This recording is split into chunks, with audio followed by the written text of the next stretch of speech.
usap-usapan ngayon pa rin sa social media ang usaping runaway bride na yung dapat yung December 14 kasal nga nitong nitong babae. isang araw lang, Oo, no? nung Sunday Sunday partner dapat kasal na. Na-interview kaninang umaga yung yung lalaki, I think. Yung babae nasaan na? Hindi na nga makita partner. Nagtago na. Oo. Okay. Dapat kasal. Sabi naman nung sa interview natin dito sa DCXL nung lalaki, huwag mo na isipin yon kung ano man mo na. Basta makabalik ka lang, maayos ka sa pamilya mo. Guwapo ba yung lalaki? May tayo dyan kanina eh. May interview tayo dyan kanina, di ba Luis? Oo. Partner, alam mo, Pwede ba pakita? Tingnan ko sa kung sino taong kamukha. nagmamahal, ang tingin sa lalaki, Malakoko Martin eh. Ay, yung tinakbuhan? Hindi partner ko. Hindi ko kasi masabi. Kasi Nakatingin ka sa likod dun eh. kasi ang tanong mo, gwapo ba? Kasi ako, ang sagot ko sa'yo, kung ako yung taong nagmamahal, ang tingin ko sa minamahal ko, Coco Martin eh.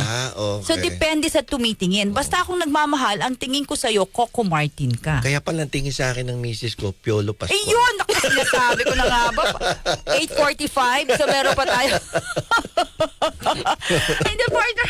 Ayun nga, runaway bride. Okay. Tinanong siya kanina, may mga comment ba sa'yo that runaway bride nga? Hindi naman po, kasi nagme-message naman po yun, okay naman po kami, lahat po okay na. Partner, may sa usaping batas ba, may pananagutan ba si girl na, kasi handa na eh, okay na yung kasal, bibili lang daw ng sapatos eh.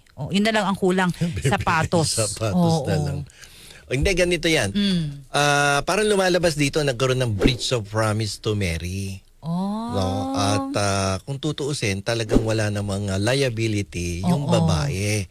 At anytime naman before the marriage, no, she has the right na mag-decide kung sino yung kanya magiging lifetime partner. So kasi yung bawat tao ay may autonomy to choose na whom he would like or she would like to be her lifetime partner. Okay. No, and she has the time, no opportunity. Hanggang hindi ka pa binabasbasan ng pare, Partner, pwede ka pang tumakbo. Partner, minsan ka andun na eh. Lahat andun na, biglang tumakbo pa yung di ba? So, wala siyang liability.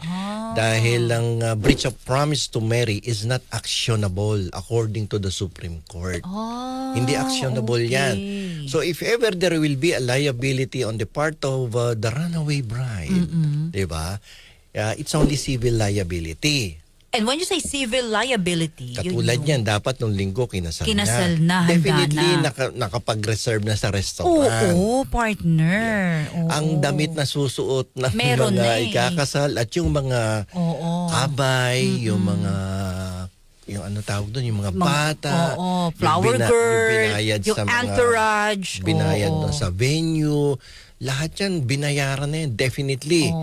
So, if that is the case, yun yung magiging liability nung babae for the actual expenses. And that is based on the provision of the Civil Code. I think it's Article 21 na if you intentionally cause damage, injury, tapos nagkaroon ng losses on the part of another person, then you will be held civilly liable. May damages doon.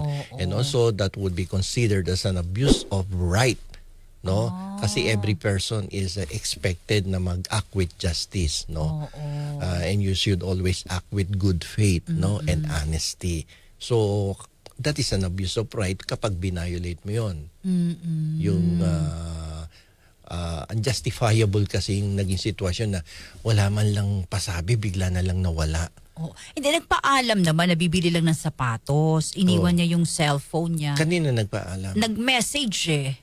Nagme-message naman daw sa boyfriend. Pero iniwan yung cellphone. Cellphone. Diba, no, Luis, no? Iniwan yung cellphone, no? Tapos nagpaalam lang, nabibili lang ng sapatos. Wala na. Binlater ba nila?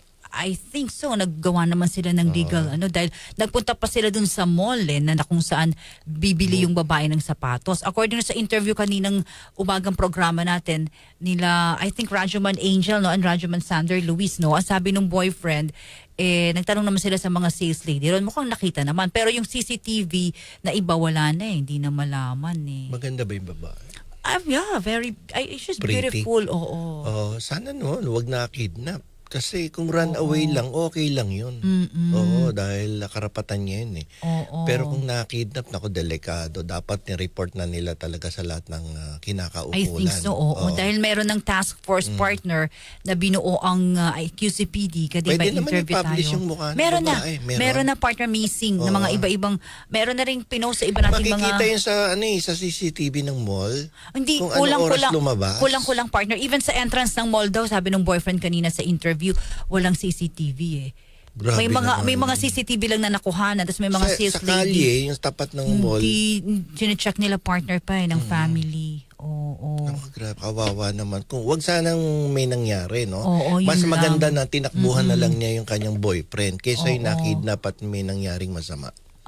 Yun ang di ba? Mas maganda na yung tinakbuhan na lang niya. We're praying for Ganun that na lang partner. sana, naging runaway bride na lang siya kaysa naman nakidnap pa siya. Oo, because ang pinakamahirap sa lahat sa family is yung isip ng isip, no? Pero pumasok ng mall.